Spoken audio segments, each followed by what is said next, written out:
la paix, la joie que le Seigneur Jésus-Christ nous donne. Nous vous souhaitons donc une très bonne condition d'écoute et que le Seigneur vous bénisse.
J'ai l'impression que tout le monde va venir pour la première fois. Alors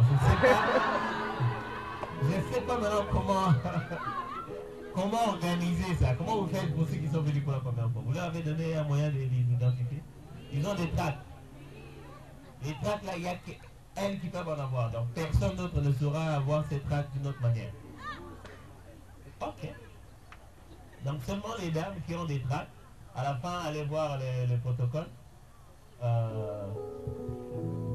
Vous remettez votre coupon, on vous donne le travail, ok? Et puis, moi, je vais payer pour ça.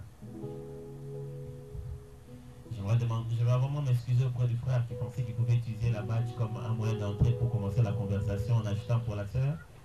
Je viens de ruiner à sa méthode. Vraiment, excusez-moi.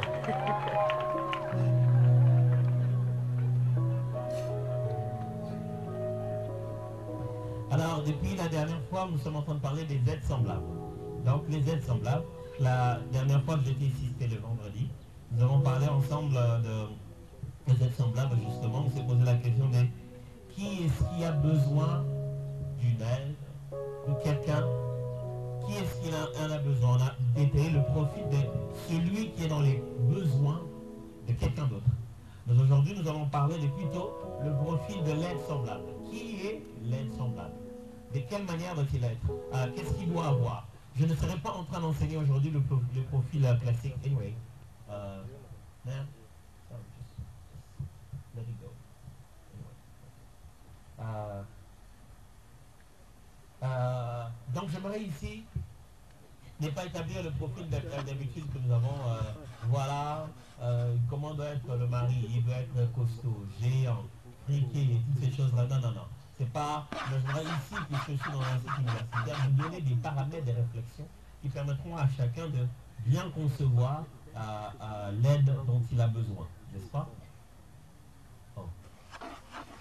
Ça va? Ok. Fantastique. Nous allons toujours rester dans notre merveilleux texte de Genèse chapitre 2. Je vais vous lire les derniers versets là-bas, chapitre 2, verset...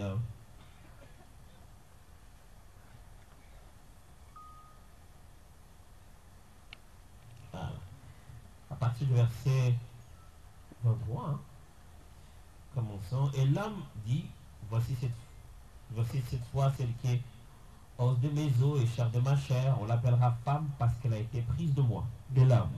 C'est pourquoi l'homme quittera son père et sa mère et s'attachera à sa femme et deviendront une seule chair. L'homme et sa femme étaient tous venus qui n'en avait point honte.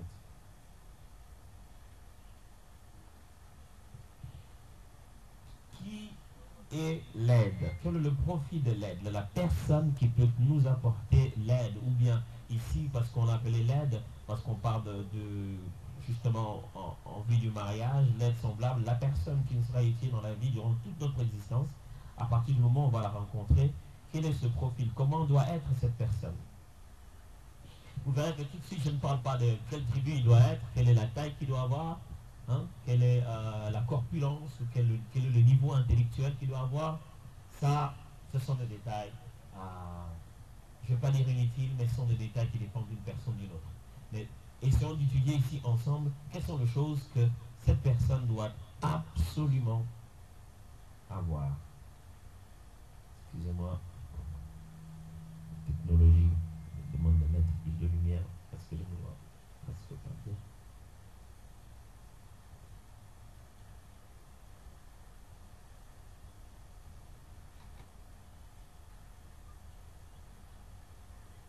Ok. Alors, si vous avez bien suivi l'enseignement que je donnais le mercredi passé, le vendredi, j'ai essayé de parler de quand est-ce qu'on a besoin d'aide. C'est quand déjà on a son propre monde, on a déjà une vision claire, on a déjà compris certaines choses. C'est là qu'on commence à avoir besoin de quelqu'un dans sa vie. Et comment doit être cette personne? Quelles sont les choses que tout aide dans le ciel, alors j'allais dire dans le ciel et sur la terre, j'aimerais dire partout en fait, hein, dans tout l'univers, où que vous soyez, que vous mariez ici, que vous mariez en Europe, que vous mariez un blanc, que vous mariez un noir. Ma femme m'a toujours dit qu'elle voulait marier un blanc. Si vous me regardez très bien, je suis très blanc. Parce que, bon, quelque part ailleurs que sur ma peau. En fait, des fois, ce n'est pas la peau qu'on cherche. Le profil qu'on se fait dans la tête, on le colle de fois une image extérieure qui n'a rien à voir. Et si vous ne comprenez pas l'intérieur que vous voulez épouser, et que vous vous contentez qu'à l'extérieur que vous voulez épouser, vous risquez d'avoir l'emballage sans cadeau. Alors, généralement, la réflexion est comme ça. Nous réfléchissons sur l'emballage. On peut te offrir une voiture avec un tout petit emballage comme ça. Parce qu'à l'intérieur, il n'y a que la clé. Ce n'est pas parce que tu vois un gros emballage qu'il y aura nécessairement à l'intérieur une voiture. Et des fois, on place le profil de l'aide sur des critères extérieurs qui n'ont rien à voir à l'intérieur. Chaque être humain est en train de faire un travail en lui-même, de manifester l'homme qu'il a à l'intérieur. Et le jour où tu le rencontres, il n'est pas encore lui. Lui est encore caché. D'accord avec moi? Le jour où vous commencez à vous parler, il n'est pas encore le vrai Louis Nenga Kanzarazala. Il n'est qu'en processus. Et si toi, dans ta tête, les critères que tu avais, c'était les critères extérieurs, tu risques de t'arrêter à quelqu'un et de croire qu'il est déjà ce qu'il voulait devenir. Or, il est en réalité en processus. Demain aussi, quand il va avoir l'argent, il devient infidèle. Il a toujours voulu avoir 4 femmes. Et toi, tu croyais qu'il était fidèle avec toi. Or, il était encore en train d'aller dans son processus. On aimerait bien épouser quelqu'un dont le processus final, en fait, de la manifestation de ses pensées, de ce qu'il a toujours rêvé de lui-même, est réellement ce qu'on est prêt à marier, réellement ce qu'on est prêt à épouser, à marcher avec. Je peux marcher avec l'homme qu'il veut devenir. Je peux marcher avec la femme qu'il veut devenir. Alors on devrait se concentrer non pas d'abord sur les choses extérieures, bien sûr l'emballage, il ne faut pas oublier, ça compte aussi, mais on devrait d'abord se focaliser sur ce qui est intérieur. Parce qu'il y a des gens qui ont un emballage spécial seulement si tu leur donnes les moyens. Et quand tu le regardes, tu le prends comme informe et vide, mais pourtant c'est lui le sauveur de l'humanité. Ça arrive, dès qu'il aura les moyens pour pouvoir s'emballer comme il veut. Mais il y a des gens qui s'emballent très bien, mais pour cacher la véritable identité de ce qu'ils sont. Bien emballés, mais mortels à l'intérieur. Ça va? Waouh, j'ai jamais eu un auditoire aussi concentré. Non, je ne sais pas, mais je sens que vous êtes tellement concentré à ce message. Et moi, ça me fait du bien, finalement. Je ne sais pas comment tu as eu cette idée, mais ils sont super concentrés. Premièrement, qui est l'aide? Quel est le profil de l'aide? Un, celui qui a la même vision de la vie. Celui qui a la même vision de la vie. Qu'est-ce que j'entends par la même vision de la vie? Je ne veux pas dire que c'est lui qui dit, moi j'aimerais avoir 4 enfants. Oh, moi si je voulais en avoir 4. Ce sont des coïncidences, ça n'a rien à voir. Oh, moi dans ma vie, je me suis toujours dit que... Non, non, non. La vision de la vie, c'est pas juste des petites préférences de couleurs et des... Vous ne devez pas vous baser sur le nombre d'amis communs sur Facebook. Oh, lui aussi, il est même tel comme ami, même tel comme ami. Non, non, non, non. Écoutez-moi, frère, j'aimerais quand même... La dernière fois, j'ai beaucoup parlé de ça, je me parlais au frère aujourd'hui. Si vous vous avisez à épouser une femme qui avait le mariage pour vision, vous vous emprisonnez. Je répète, tout homme qui essaye d'épouser une femme qui a le mariage pour vision s'emprisonne. Tu deviens sa fin, son objectif à vivre. Il n'a plus besoin de te laisser partir. Tu lui appartiens. Elle ne peut même pas rester un moment, s'imaginer qu'elle a demandé ta tournée à quelque chose seul. Tu deviens la finalité de son existence. Non seulement tu t'emprisonnes, mais il est fort possible que tu l'empêches d'entrer au ciel. Sœur, nous vous voyons ici comment vous priez, comment vous adorez, comment vous montrez à Jésus que vous l'aimez tellement. C'est un peu bizarre que depuis que vous êtes mariés, vous n'avez plus de vision de vie. C'est comme si vous aviez la vision de vie en attendant d'avoir un homme. Ne devenez pas de ces femmes qui disparaissent dès qu'il y a l'homme. Et sa vision de l'existence se fond autour de l'homme.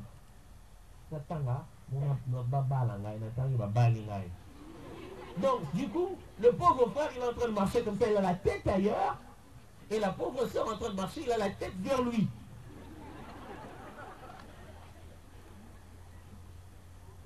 Ce qui veut dire que si vous rencontrez quelqu'un qui ne sait pas où il va, vous n'avez pas besoin de l'épouser. Parce que quand vous allez vous mettre plus proche, elle va déterminer sa vision et elle ne sera peut-être pas la même vision que toi. Ne vous mariez pas avec quelqu'un qui aime. Un jour, on a du maramboko.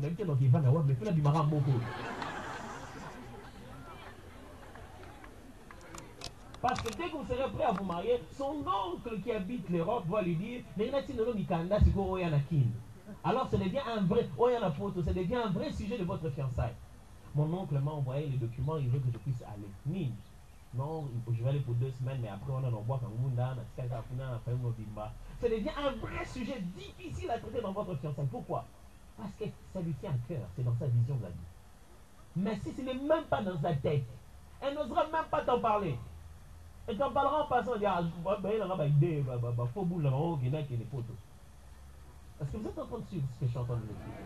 Cette personne doit avoir la même vision de la vie que vous. Je ne veux pas dire qu'elle doit faire médecine comme vous ou faire droit comme vous. Non, non, non. Mais c'est-à-dire la direction, les standards de l'existence doivent être les mêmes. Aujourd'hui, si nous avons des problèmes dans les couples qui se marient et qui se séparent très vite, c'est parce que finalement, les gens se sont mariés sans tenir compte de ces choses-là. Et puis demain, il a voulu seulement marier une soeur qui est très forte en prière à l'église, mais il ne s'est même pas posé la question, qu'est-ce qu'elle pense de sa vie, cette soeur-là. Et puis demain, lui, en se disant, bon, c'est une soeur de l'intercession, au moins, vie de prière, il y en a, vous a assuré. Et puis demain, quand il commence à voir des collaborateurs qui viennent de l'Europe, quand il commence à inviter des prédicateurs qui viennent des États-Unis jusqu'à le Port-de-House, qui viennent jusqu'ici, au moment de le recevoir à la maison, la conversation devient calée entre lui et ses invités. La femme commence à servir de bonne. Parce qu'elle ne peut pas rester dans ces conversations, elle ne sait même pas placer un mot en anglais. Quand vous causez ensemble, elle ne sait pas être équilibrée. Ces questions sont comme des questions des enfants de la rue. Et du coup, tu commences à en avoir honte. Tu es devenu ce que tu as toujours désiré devenir, mais c'est qu'elle est devenue. Et puis tu te dis non, quoi, mais je suis déçu finalement, je suis déçu. Ce n'est pas sa faute en fait. Les gens ne divorcent pas parce que l'un a fait du mal à l'autre. Ils n'ont pas été suffisamment matures. Tu aurais laissé cette jeune fille, elle aurait trouvé quelqu'un qui a la même vision qu'elle. Et tu l'as amenée dans ta maison. Vous avez 2 chômeurs. Toi, tu chômes de ne pas avoir la bonne personne. Elle aussi, elle chôme de ne pas avoir la bonne personne. Alors, vous ne pouvez pas vous dire que telle personne a la même vision de la vie que moi si vous ne commencez pas à avoir la vôtre. C'est pourquoi j'ai toujours dit aux jeunes quand ils viennent me pasteur, aidez-moi, j'aimerais bien choisir, j'aimerais bien connaître, je ne sais pas qui. J'ai dit, est-ce que toi tu te connais toi-même? Je ne sais pas faire le Socrate ou l'Aristote ou qui que ce soit, mais on devrait quand même se connaître soi-même avant d'aller demander la main à quelqu'un. Parce que si tu es en train de dire, je veux marcher avec quelqu'un qui a la même vision que moi, quelle est ta vision? Quelle est ta vision de la vie? Quand on était ici, on venait à peine de commencer le resto pop.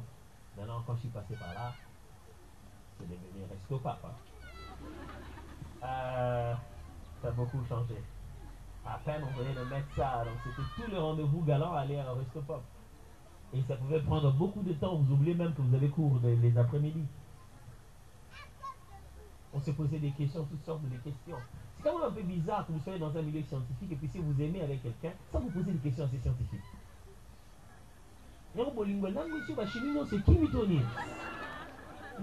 Je suis diplôme à la campus, la université de Kinshasa, nous venions. Pour tout le monde était vision à vieux années. Et puis il va te baratiner, il dit bon, vision à vie, moi je vise loin. Loin c'est où?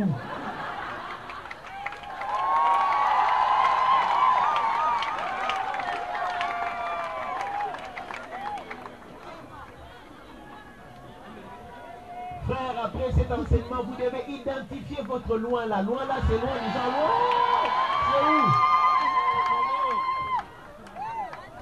On n'a pas besoin d'avoir pour rêver, sinon ça ne s'appelle pas un rêve. Tu peux rêver maintenant. La vision, c'est ce qui nous motive à aller de l'avant. Tu peux commencer à concevoir ce que tu veux devenir demain. Deuxième chose, même conviction spirituelle. Même conviction spirituelle. Quel est le profit de l'aide? L'aide est celui qui a la même conviction spirituelle que moi. Frères et sœurs, il y a certaines choses dans la vie, lorsque vous les choisissez une fois, elles déterminent tout le reste de votre vie. Par exemple, quand vous choisissez les études que vous allez faire, surtout nous ici, je vais dire surtout vous ici, quand vous montez ici, ça vous prend toute la vie. On n'est pas toujours passé à l'MD, hein, ici, non. Quelques facultés. Donc, quand vous venez ici, ça vous prend presque toute une carrière, hein, normalement. Les temps que vous passez ici, je peux avoir commencé en secrétaire, je pense au directeur de cabinet, je deviens ministre. Toute une carrière. Mais ça, les choses sont en train de s'arranger, gloire à Dieu. Ça s'arrange. Bon, disons ça. Alors, mais ce que j'aimerais dire ici, c'est que quand vous faites un choix, par exemple, sur la discipline que vous allez faire comme science que vous allez étudier, c'est un choix, ce n'est pas n'importe lequel. Ça vous donne une identité sociale. Le jour où on a besoin d'un mécanicien, on ne vous appelle pas. Vous êtes médecin. C'est vrai que vous portez quelque chose dessus, mais c'est blanc. Et ils en portent de bleu. Du coup, les choix que vous faites de votre science deviennent une identité sociale. Si vous êtes juriste, on ne veut pas vous voir dans une salle d'opération, n'est-ce pas? Vice-versa. Donc, les choix que vous faites dans vos études est quand même important. Et presque irréversible. Parce que si vous avez déjà été médecin, pour devenir encore juriste, il faut de rentrer à l'école pour apprendre encore l'école de droit. Donc ce ne sont pas des choix qu'on fait à la va-vite parce que tous les amis, tous mes potes sont là-bas. Oh non, toutes mes amis, mes copines vont en droit. Ça n'a rien à voir. Vous n'êtes pas en train de vous rendre compte, mais vous êtes en train de forger la femme ou l'homme que vous allez être déjà avec le choix de la faculté que vous êtes en train de faire. Est-ce que vous voyez comment ça se... Vous voyez les liens? Parce que cela forge votre personnalité, forge votre réflexion, forge votre bagage intellectuel. Et il n'y a pas que ça. Parmi ces choses-là, les choix irréversibles de la vie, c'est comme des choix du mariage, bien sûr, mais aussi des choix qui influencent toute l'existence, ce sont des choix de religion. Gloire à Dieu que nous, le christianisme est la seule religion où on croit à la conversion vraiment, en fait. On croit que quelqu'un était quelque chose d'autre et il devient chrétien. Ce n'est pas juste une adhésion. Le christianisme prêche une forme de moralité, mais la différence entre la morale, l'éthique et le christianisme, c'est que chez nous, nous avons un sauveur. La morale n'a pas de sauveur. La morale, c'est l'effort de l'homme de se maîtriser. L'éthique, c'est la capacité de l'homme à contrôler son caractère. Mais le christianisme, c'est l'incapacité de l'homme à se sauver et accepter qu'un sauveur peut venir l'aider. Alors, mine de rien, mais c'est ça le grand problème. Si vous allez vous mettre en ménage avec quelqu'un, si vous voulez passer quelques 2 jours, 3 jours avec quelqu'un dont l'état spirituel à l'intérieur ne ressemble pas au vôtre, vous détruisez votre vie. Ah, je vous l'ai dit en toute sincérité. Vous voulez savoir quel est le profit de l'homme ou de la femme que vous devez épouser? Je parle des convictions spirituelles. Je ne parle pas seulement des fréquentations d'église. Je ne parle pas seulement des tendances spirituelles. Même quand vous entrez en matière d'église, si tu veux épouser un homme dont les convictions spirituelles d'église sont diamétralement exposées aux vôtres, diamétralement opposées, vous allez souffrir. Je suis obligé de le dire. Je ne le dis pas dans un esprit de séparé, mais imaginez quelqu'un qui est vraiment de l'autre opposé des églises de réveil, qui va épouser de l'autre opposé du catéchisme. Il y a un débat tout le jour. Et je peux vous dire que les convictions spirituelles sortent au-delà de tout ce que vous appelez amour là. Quand l'un commence à sentir que ta tendance est en train de l'amener à l'enfer, ça devient cher et cher à la maison. Finalement, tu peux dire à ton mari, je ne peux pas faire ça, parce que ça, c'est un péché. Vous ne savez même pas encore, mais bon, dans tous les cas, de nos jours, les universités sont devenues des labos expérimentaux du mariage. On expérimente tout, absolument tout. Pas ici, très loin là-bas, je n'ai pas dit une liquide. C'est-à-dire, même votre vie intime, en fin de compte, toute votre vie après est basée sur ce que vous avez appelé conviction spirituelle. Moi qui suis marié, ma femme et moi, je me rassure toujours que quand je commence à évoluer, je lis, je suis en train d'étudier, je fais de mon mieux pour chaque fois qu'elle fasse un pas vers la connaissance que je suis en train d'apprendre. Parce qu'au bout d'un moment, si je commence à trop connaître, comme ça elle reste là, elle commence à me combattre. Sans le vouloir. Elle ne me combat pas par connaissance, elle me combat par ignorance. Celui qui ne voit pas combat toujours ce qu'il voit. Ça se passe comme ça. Alors, vous voulez vous mettre dans le ménage de quelqu'un dont le seul critère c'est il est beau, il parle bien, il est gentil.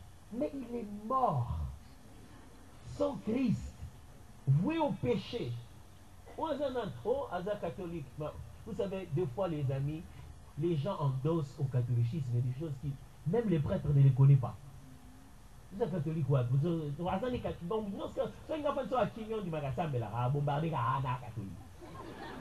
Mais vous devez savoir, sur la terre, il y a deux types de personnes qui sont spirituellement actives. Un, les chrétiens, qui ont été rachetés par Christ, qui sont connectés par le Saint-Esprit qui le conduit. Deux, les occultistes et tous ceux qui sont dans le monde occulte. Du coup, moi, quand je te parle, je veux te gagner à Christ, je suis venu avec but de t'évangéliser. Et lui, quand il te parle, il veut te détruire pour eux. Il vient avec objectif de te détruire. Il ne va pas te dire, ah, tu sais quoi, si chaque fois qu'on est ensemble et qu'on parle, moi, je te prends 2 ans.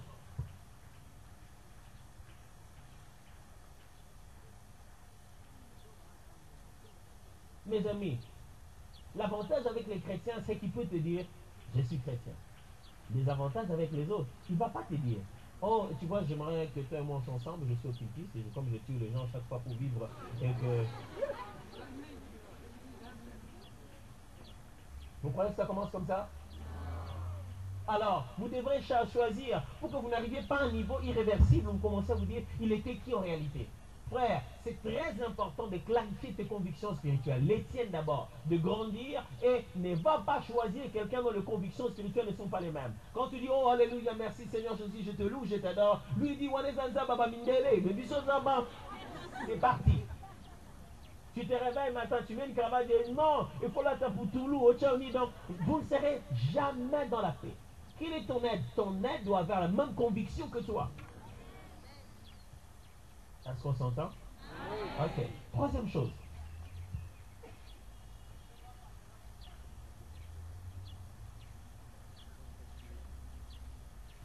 Ton aide, c'est celui qui a une personnalité complémentaire. C'est-à-dire, c'est celui qui n'est pas toi. Frère, on ne se met pas en ménage avec quelqu'un qui est comme nous. Ça va être un enfer. Moi, si payé, à l'obade. Bauti bakomi na ndaku bavandi.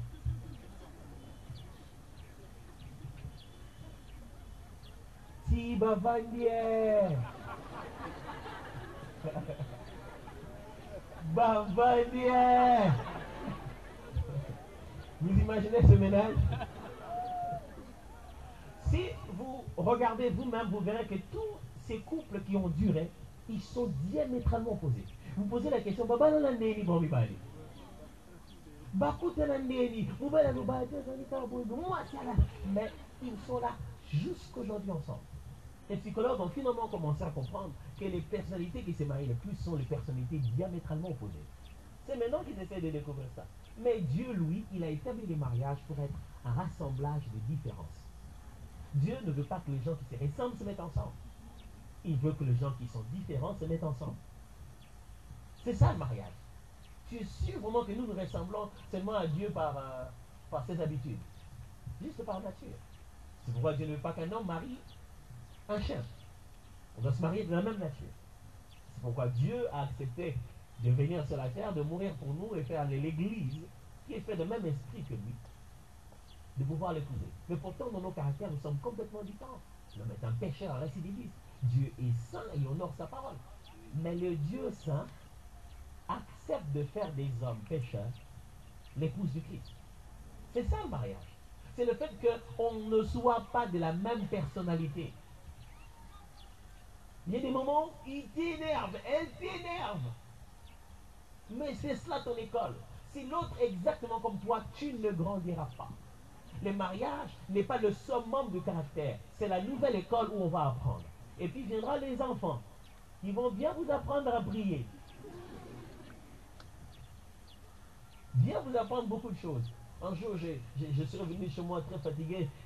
J'étais tellement fatigué. Il faisait jour, je suis allé me coucher sur les carreaux. À l'époque, on avait notre petite fille, la première, Priscilla. Elle est venue à ma ville dormir sur le carreau. Elle est venue monter complètement sur ma poitrine. Elle dit, papa, lève-toi, je vais te taper. Hein? Il ne faut pas dormir sur les carreaux. Tu dors, lève-toi, je vais te taper. J'ai tout de suite crié, Nadège. Qu'est-ce que tu dis à cet enfant quand il dort sur les carreaux? Il dit, je dis tout le temps qu'elle doit se lever, elle va me taper. Et je dis, non, je vais la taper. Elle dit, c'est exactement ce qu'elle m'a dit. Elle dit, il faut que je comme dans le bas. Ce qui n'a dit, c'est un gars qui est pas dans le bas. Il ne pas se monter. Parce que l'éducation à niveau, on devient plus conscient de certaines choses qu'on doit corriger dans sa vie quand les enfants viennent. De la même manière, on devient plus conscient de ce qu'on doit corriger dans notre vie quand on épouse quelqu'un. Votre conjoint est une part de l'œuvre du Saint-Esprit dans votre transformation. Je ne sais pas si vous êtes en train de suivre ça. Si vous êtes un vrai chrétien, vous croyez que Dieu est en train de travailler, sachez qu'il y a des choses que le pasteur il aura criées. Ça ne sert à rien. Chancez là, en sous mon thème. Hier, on irait à qu'on voit un bleu, on est monté. Akabaka.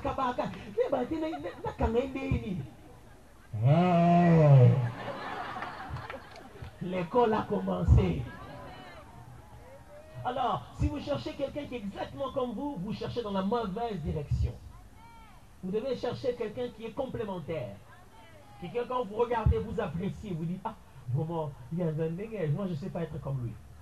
Vous devez être en même d'apprécier votre conjoint. Et votre conjoint, quand vous la regardez, vous l'enviez. Vous dites, waouh, comment il fait ça? Moi, j'aurais bien voulu faire ça aussi, hein, mais je suis pas, c'est pas moi ça. Et lui, il est tout ce que je ne suis pas. N'allez pas chercher quelqu'un bon. Vous, par exemple, toi, calme, le café, tout le monde va calme. Vous imaginez déjà la maison? Comment ça va être? Vous aurez des enfants calmes. Vous collez votre rose à vous les laissez pour. Vous avez un papa calme, maman calme. Et allez, calme, maman. Vous êtes encore là? Alors, on était quatrièmement, n'est-ce pas? C'était troisièmement. Quatrièmement, quel est le profit de l'aide? Celui qui n'a pas honte d'être nu devant nous. Je savais que ça va sonner d'abord comme ça. Si vous avez suivi les textes que je vous ai lus, à la fin, au chapitre 2, le dernier verset 24, la Bible est en train de parler du fait que l'homme et la femme étaient nus et personne, aucun d'entre eux n'avait honte de l'autre. Je dis, quel est le profit de la personne qu'on va avoir comme aide semblable? C'est celui qui n'a pas honte d'être nu devant nous. Je ne parle pas de la nudité physique. Hein? Je ne veux pas que le frère qui insistait depuis longtemps qu'on lui donne quelque chose utilise cela comme argument. Ok? Pasteur, il y en a le but. Alors, j'équilibre, j'insiste, je précise, il s'agit ici de la nudité émotionnelle.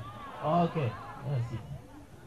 Ici, celui qui doit vous aider ne doit jamais avoir peur d'être lui-même devant vous. N'épousez pas quelqu'un qui veut frimer dans votre relation.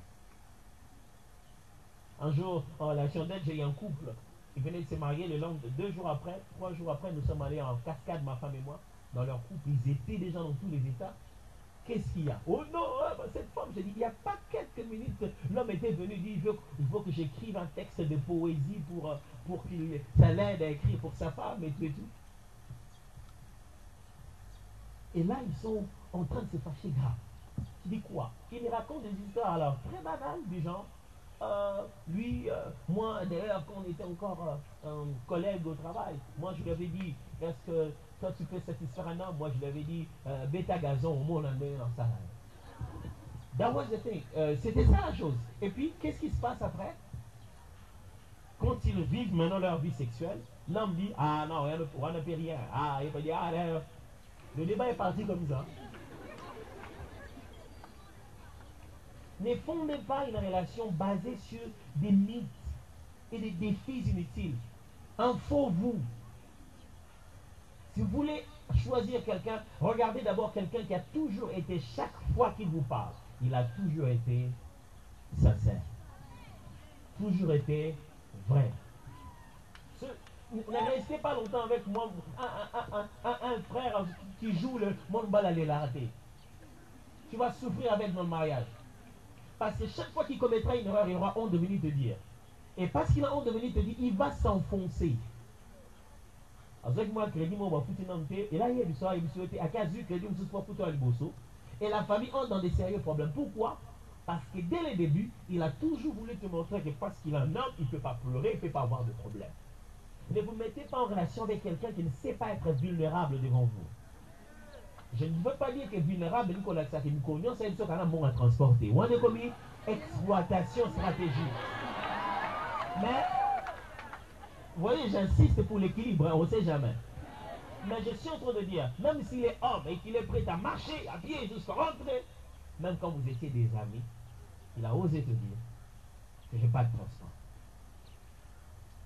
N'allez pas rester avec quelqu'un qui ne sait pas être lui-même. Est-ce que quelqu'un me comprend bien? Vous voyez, ça n'a rien à voir avec la taille, hein? Rien à voir avec la couleur. On a fini déjà là.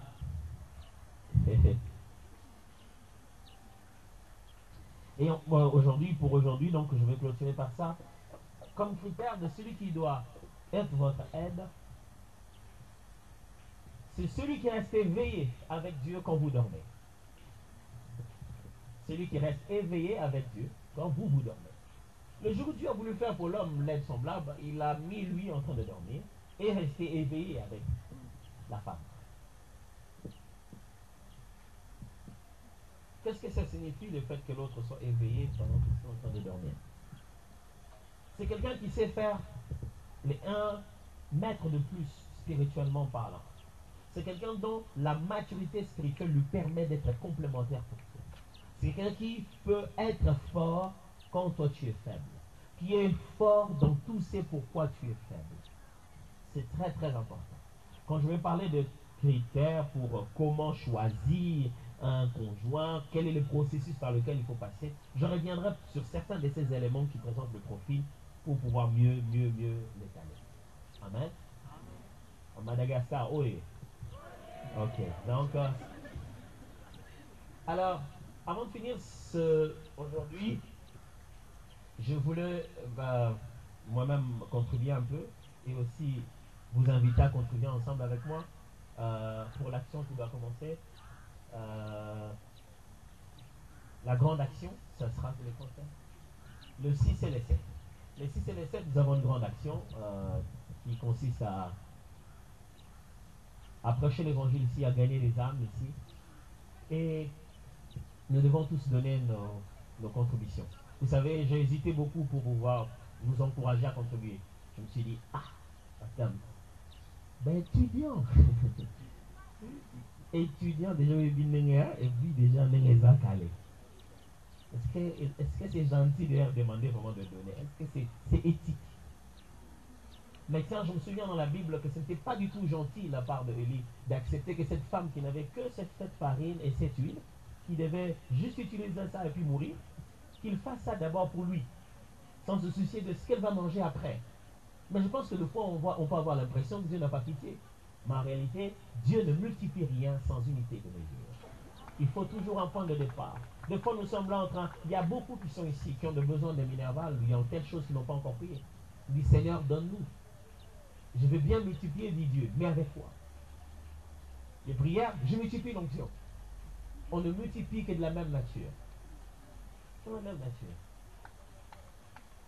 C'est ça, multiplier.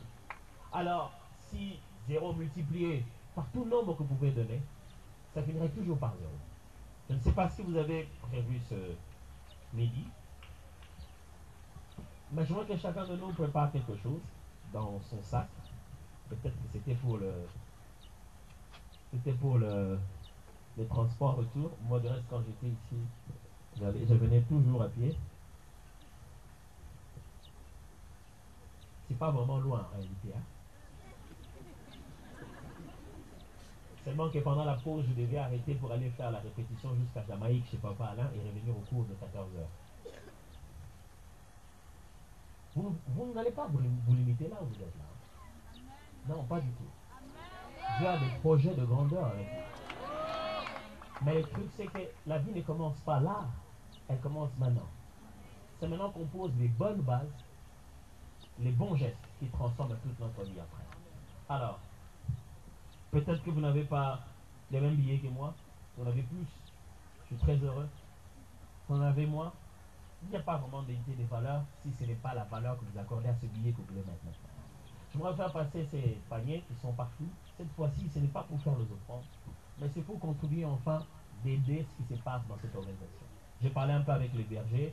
Comment déjà, on n'est même pas encore arrivé à 50% de notre budget, sans compter le fait que il y a eu déjà des dépenses hors budget, en fait, qui n'étaient pas prévues de cette manière-là, qui ont été brusquées dans l'ordre de $1200 d'ailleurs. Et ça a un peu déstabilisé les choses.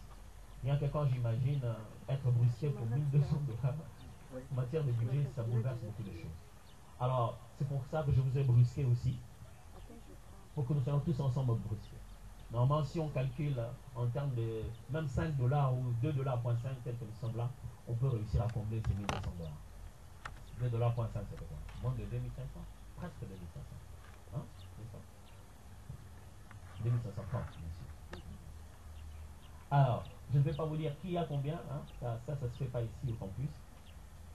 Et je vais juste demander qu'on fasse repasser à nouveau les paniers pendant que je vais moi-même prier. Je vais laisser mon adresse email de sorte que quand vous avez besoin de m'envoyer une question, parce que des questions, je ne sais pas avoir des questions ici, que vous puissiez me l'envoyer par mail et je saurai comment vous répondre tout de suite après. Alors, on peut prendre les paniers.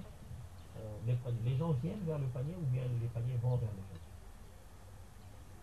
Les gens viennent vers le panier. Ok. Faut qu'on les mette aussi au milieu ou un truc comme ça. J'aimerais prier.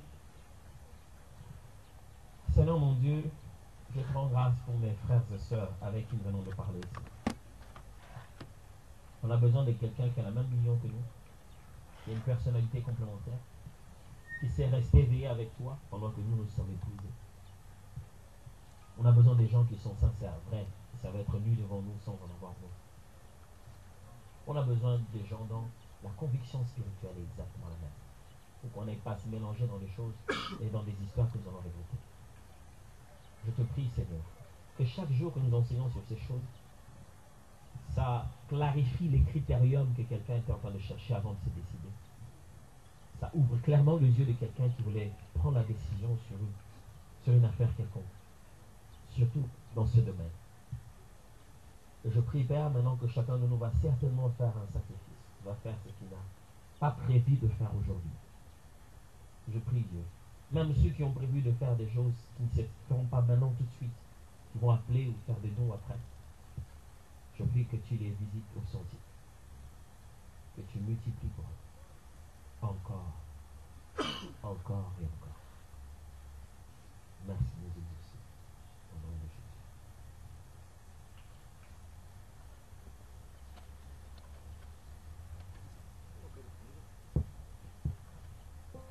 Alors, je voudrais collecter moi-même les offrandes spéciales ici. Si on peut commencer à descendre et à donner.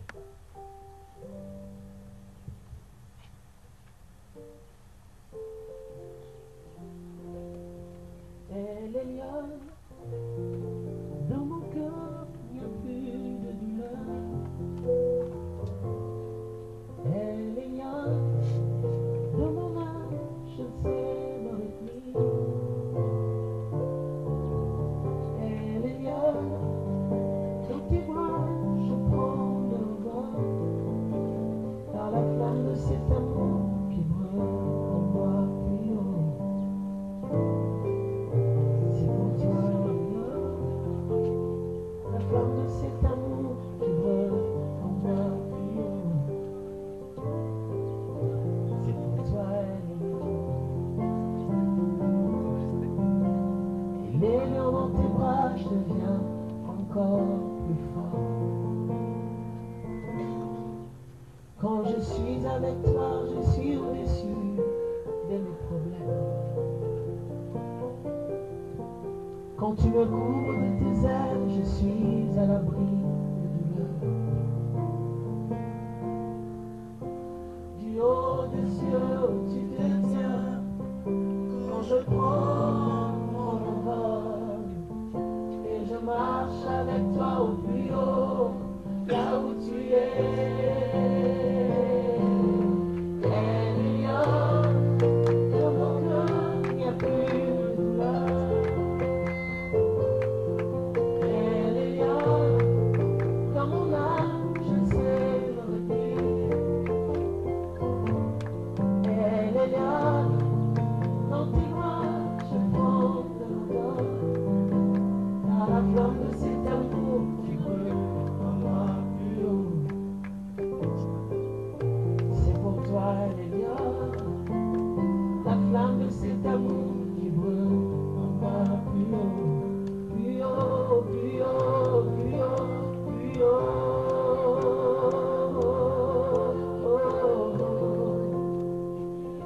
Plus haut, plus haut.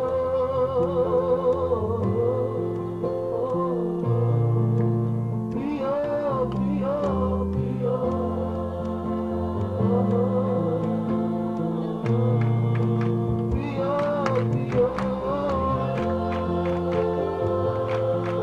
Est-ce qu'on peut acclamer plus haut encore? Plus haut, plus haut.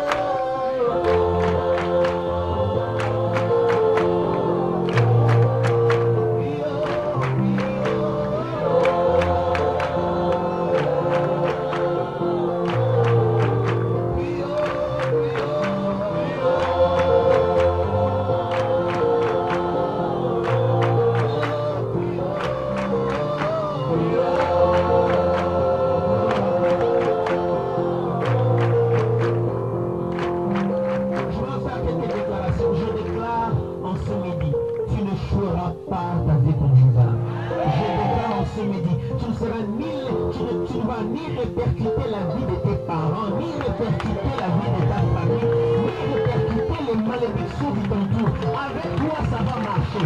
Dieu te donnera l'orientation avec précision.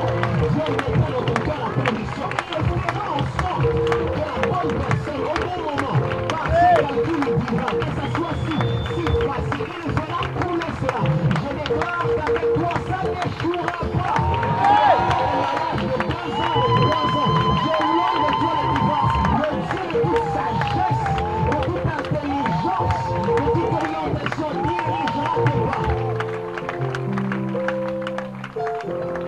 Je déclare pour tous ceux qui ont déjà tenté, essayé, qui ont été déjà déçus par une formule ou par une autre, je déclare que le temps de la déception est passé. C'est le moment où Dieu veut te consoler, de te visiter. Les heures, le jour, les mois de la déception sont passés. Le programme divin a commencé. Je déclare que ceux qui viennent pour te faire pleurer après, Dieu les éloigne sur ton chemin. Il t'envoie la bénédiction qui ne cesse de suivre ton cas chagrin. Il ne peut jamais la faire suivre le cas chagrin. Je prie ce soir que tout ce qui était noir, ténébreux, qui t'empêchait de découvrir ta propre vision, Dieu éclaire ton monde. Tu commences à savoir ce qu'il veut faire avec toi. Ta vision de la vie devient plus claire.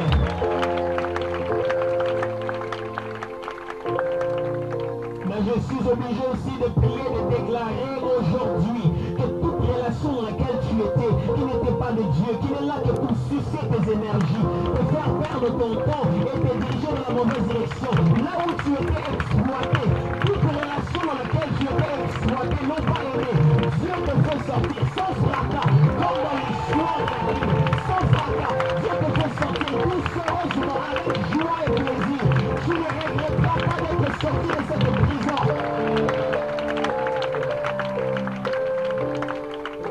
Tu ne regretteras pas d'être sorti de cette prison, car Dieu ne permettra pas une seconde de plus dans la mauvaise direction, une minute de plus dans une mauvaise relation.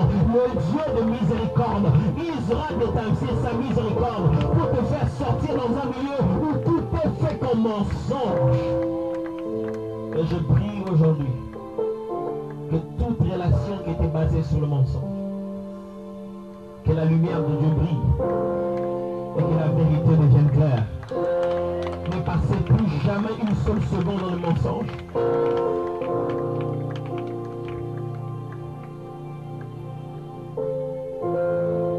Oh, vache.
Ce jour et cet après-midi,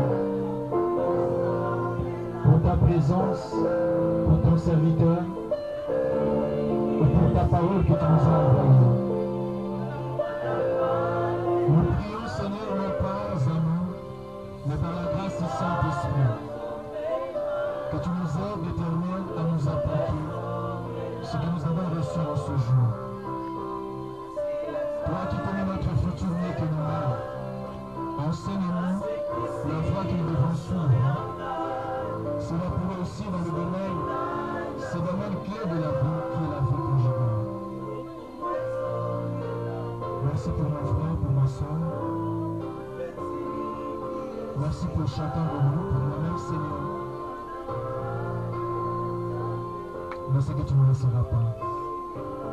Bénis cet après-midi pour chacun d'entre nous. Bénis la grande action évangélique qui est en train de s'approcher. Merci de bénir celui qui est en train de contribuer et qui fait au-delà.